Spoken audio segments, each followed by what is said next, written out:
रतन पलकिया चढ़ी आए दुल्हा जो है जनक जमाई अब जनक जमाई अब देश कुमार है जनक जमाई अब देश कुमार है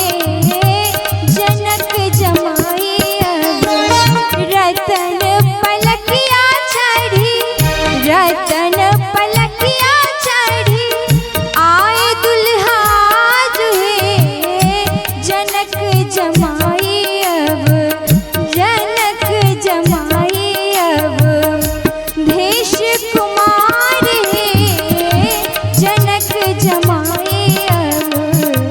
देश कुमार है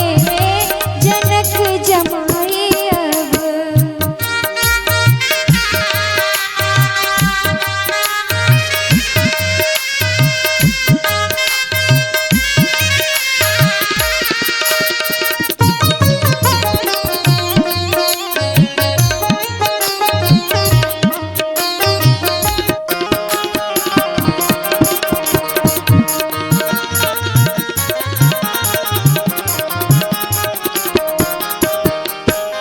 माथे मणि मोरिया सोहे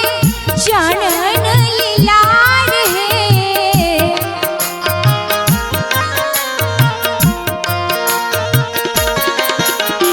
माथे मणि मोरिया सोहे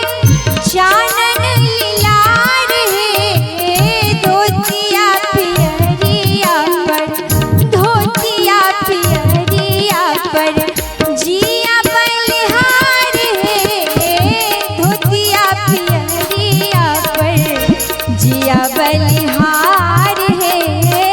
जनक जमाई अब।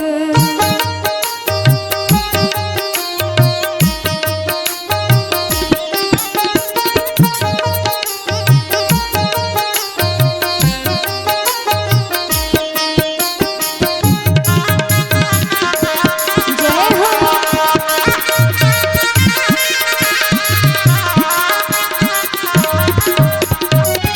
पालकी उठाए ऐसी निपुण कहार है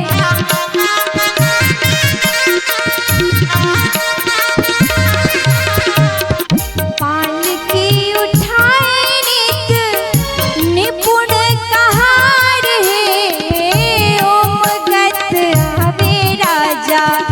ओम गत आवे राजा जनक दुआर है ओम गत आवे राजा जनक दुआर है जनक जमाई अब।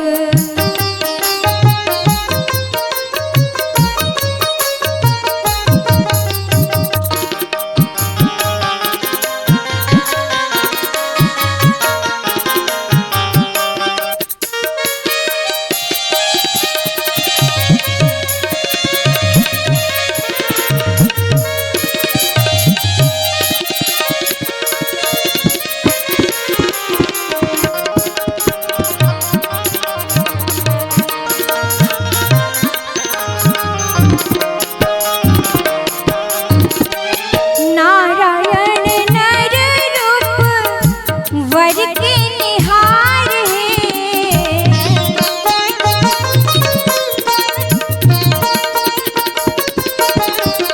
भगवान ततेक सुंदर लगे छलखिन दुल्हा रूप में जे सकल ब्रह्मांड के रचयिता सब देवी देवता भगवान के निहार रहल छथिन के नाम नारायण